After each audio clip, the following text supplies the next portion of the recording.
এ ধরেন আমার এমনও দিন যায় মাঝে মাঝে নুন আনতে পান্তা পুরা 3 বেলা গরুর গোস্ত ছাড়া ভাতই খাওয়া। গরুর গোস্ত দিয়ে ভাতই খেতে পারি না। আমার এত গরিব সংসার, আমি এত গরিব মানুষ। আমি এখন তো মূলত একটা ভালো ধরনের বড় ধরনের একটা ব্যবসা করবো আর কি। যদি আপনারা যদি টাকা দেন। ভাই আমার বাবার নাম হচ্ছে মরহুম বেকা আলী। বেকা? এই মিয়া, মানুষের নাম কি কোনো সময় বেকা হয়?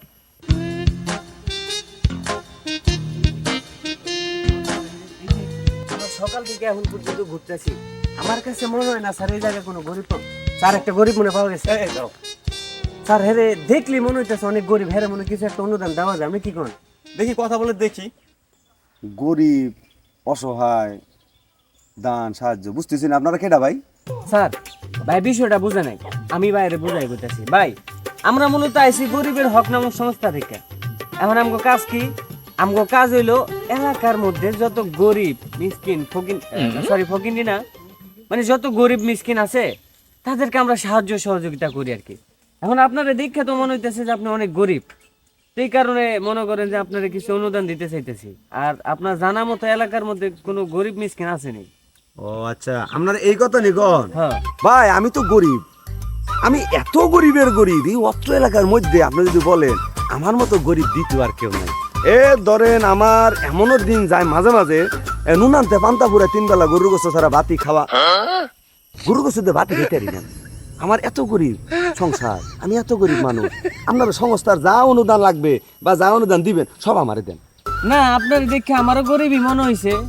ওই যে আপনি যে কইলেন আপনি 3 বেলা গরু গোস্ত খান না, এই কারণে। হ্যাঁ গরিব, আমি গরিব। হ্যাঁ, এই কারণে আমারও মনে হইছে গরিব খান। তাহলে এটা তো বিষয়টা আগান যায়। হ্যাঁ, আগাও সোহাগ, তুমি আগাও, আমি আছি তো। আচ্ছা তাহলে মনে করেন যে আচ্ছা আপনি একটা কাজ করেন, আপনার পরিবারের বায়োডাটাটা আমাকে দেন, আমার এটা লিখতে হবে একটু।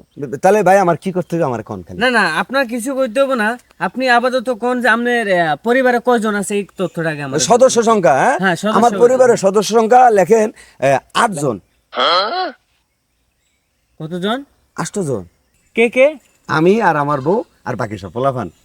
এ ভাই, আপনার এই বয়সেই পরিবারের সংখ্যা 8 জন মানে? আসলে স্যার হয়েছে কি, ওই আমার বাড়িটা হচ্ছে রেল লাইনের পাশেই। তো রেল লাইনের পাশে থাকার হওয়ার কারণে যখন রেলগাড়িগুলো আসে ওই তখন রাইটার আর মাটি করি না ঘুম, এই কারণে এই বাচ্চা কাচ্চা বেশি হয়ে গেছে। ভাই থামেন, বুঝতে পারছি আমি, আপনার টাইম নষ্ট করেন নাই। আচ্ছা সোহাগ, তুমি আগাও আগাও। হ্যাঁ আমি আগাই, এর কথাবার্তা আমারও কেরম জানি লাগতেছে। আচ্ছা ভাই, আমার একটা প্রশ্ন। হ্যাঁ, আপনি মূলত করেন নাকি? ওরে ভাই আমি মূলত করি কি, মানে আমি এখন তো মূলত একটা ভালো ধরনের বড় ধরনের একটা ব্যবসা করবো আর কি। যদি আপনারা যদি টাকা দেন, অনুদান দেন, সেই অনুদানের টাকা নিয়েই আমি একটা ব্যবসা চালু করবো আর কি। ধরেন কৃষি কাজ করার চিন্তা ভাবনা আছে, এই আর কি। ও আচ্ছা, তাহলে তো ভালো। আপনারা কত টাকা অনুদান দিবেন? আমরা মূলত 2 লক্ষ টাকা দিব। ও বাবা, 2 লাখ? হ্যাঁ, তবে এখানে কিন্তু একটা কথা আছে, আমরা তাকেই ঋণ দিব যার কোনো ঋণ নাই। আচ্ছা। হ্যাঁ, এখন মনে করেন যে আপনার 2 লক্ষ টাকা আপনার ঋণ আছে, কারণ আমি যদি আপনার 2 লক্ষ টাকা দিই, আপনি কি করবেন? নিয়ে ঋণ শোধ করবেন, তাহলে কিন্তু এই টাকাটার কোনো কাজে আসলো না। এই কারণে আমরা তারই ঋণ দিব যার কোনো ঋণ নাই। ওরে ভাই, ভাই কি বলে, আমি ভাই কোনো ঋণই নাই। এই অত্র এলাকার ভিতরে কেউ বলতে পারবে না আমার কাছে 1 টাকা পাবো। দূর, 1 টাকা তো অনেক বেশি হয়ে যায়। কি বলে যে আপনার ওই চাইরা না পয়সা আমার কাছে পাবে এমন কোনো লোক নাই। ভাই আপনারা আমার এই টাকাটা দেন, আমার এই 2 লক্ষ টাকা খুবই দরকার। বাহ, ভালো তো, অনেক ভালো। আপনারা দেখে তো অনেক সত্যবাদী লোক মনে হয়। আমার তো মনে হয় না অত্র এলাকার মধ্যে আপনার মতো সত্যবাদী কোনো লোক আছে। এ ভাই কি বলে, এটা হচ্ছে আমার পারিবারিক শিক্ষা, একবার উচিত শিক্ষা আর কি। হ্যাঁ বুঝতে পারছি, আপনার পারিবারিক শিক্ষা। আচ্ছা সোহাগ, ওনার নাম লেখো। জি জি জি স্যার। হ্যাঁ আচ্ছা, আপনার নামটা কি বলেন তো? ভাই আমার নাম সোজা। হ্যাঁ আচ্ছা, বুঝছি আপনার নাম সোজা। হ্যাঁ। আর নামটা বলেন, আমি লিখবো। লেখেন আমার নাম সোজা। বুঝছি আপনার নাম সোজা। হ্যাঁ লেখেন। আমার খাতায় নামটা লিখতে হবে। আপনার অনুদান দিব না, হ্যাঁ। খাতায় আমার নামটা লিখতে হবে। আপনার নামটা বলেন আমাকে। লেখেন আমার নাম সোজা ভাই। ভাই হ্যাঁ। আমি বুঝছি আপনার নাম সোজা। হ্যাঁ, আমি খাতায় লিখবো নাম। আমার কথা বুঝতে পারতেছেন? হ্যাঁ, বুঝতেছি ভাই। আমি লিখবো, খাতাতে লিখবো। কোন নামটা? ভাই লেখে মানে আমার নাম সোজা, মানে আমার নামই সোজা ভাই, বুঝে না? ধরু মিয়া ভাইজলামি করেন, কারো নাম সোজা হয়? হ ভাই, আমার নাম সোজা। এলাকার ভিতরে নাকি আমি একমাত্র সহজ সরল মানুষ। হ্যাঁ, কারোর সাথে ঝগড়ায় নাই, ঝামেলায় নাই, সবাই আমারে ওই সহজ সরল মানুষ হিসেবে জানে। তো চিন্তা করছে সহজ সরল তো কোনো নাম দেওয়া যায় না, বড় নাম হয়ে যায়। ওই নামটা ছোট করে সোজা রেখে দিছে, এই জন্য আমার নাম সোজা। ভোটার আইডি কার্ডও ভাই সোজা রাখছি। আচ্ছা, তাহলে আপনার নামই সোজা? সোজা লেখেন, সোজা। হ্যাঁ, মোহাম্মদ সোজা। সোজা, হ্যাঁ সোজা। সোজা। হ্যাঁ, তারপরে আপনার বাবার নাম? ভাই আমার বাবার নাম হচ্ছে মরহুম বেকা আলী। বেকা? এই মিয়া, মানুষের নাম কি কোনো সময় বেকা হয়? দেখেন, আমার আব্বার নাম বেকার অনেক কারণ আছে। আমার আব্বার এত জিদ, এত রাগ, তার গাড়টা খুব প্যারা, মানে গাড় একটা ধরতে গেলে বেকা। এই বেকা হওয়ার কারণে এখন মানুষ তো মনে করেন যে এর নাম ইরে এলেছে বেকা। এই গাড় তারা কইতে কইতে হে বেকা বেকা কইতে কইতে আর নাম হয়ে গেছে বেকা। হ্যারো ভোটার আইডি কেন নাম বেকাই রাখা আছে, এই জন্য হ্যার নাম বেকা আলী।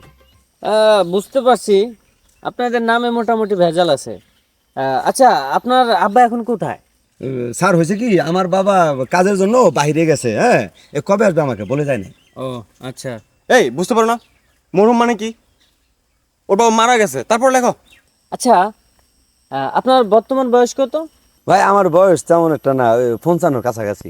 বাবা, আপনি এই বয়সে এত জোয়ান? আরে ভাই বলেন না, আমার এই শরীরটা স্ট্রং রাখার জন্য আমি তো হরলিক্স খাই। হরলিক্স খাই আমার শরীরটারে আমি এরকম স্ট্রং রাখছি।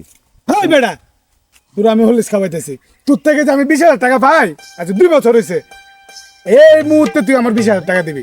আচ্ছা ভাই, আপনি তো বললেন যে আপনার কাছে কেউ 4 আনা ঋণ পাবে না, হ্যাঁ। তো এখন আবার এই লোকে বলতেছে যে আপনার 20,000 টাকার ঋণ পাবে। বুঝতেছি না কিছু। আমিও বুঝতেছি না কেমনে কি। ধরো ভাই, আমি কি কইছি আমার কাছে কেউ টাকা পেতো না? আমি কইছি 4 আনা পয়সা পেতো না আমার কাছে। আমার কাছে যারা পাইবো টাকা তারা তো মনে করেন সব লাখের উপরে, হাজারের উপরে। কি আমার কাছে 4 আনা পয়সা পেবো না কইছি? এখন আপনারা দিলে দেন, না দিলে না দেন। ভাই চলেন, আমি আমরা টাকার ব্যবস্থা করি, চলেন। হ্যাঁ, এটা কি হলো? তাই তো ভাবছি। এই যে দুনিয়ার যে মানুষের রুচের থেকে বিশ্বাস উঠে গেছে, এগোর মতো মানুষের লেগে। দেখো সব, ভাগ্য ভালো আমাদের যে আমরা এদের মতো লোকদেরকে টাকা পয়সা দিই নাই, নাহলে আজকে আমাদের কি হতো জানো? হ্যাঁ স্যার, এত সিটি। চলো সব। চলেন স্যার।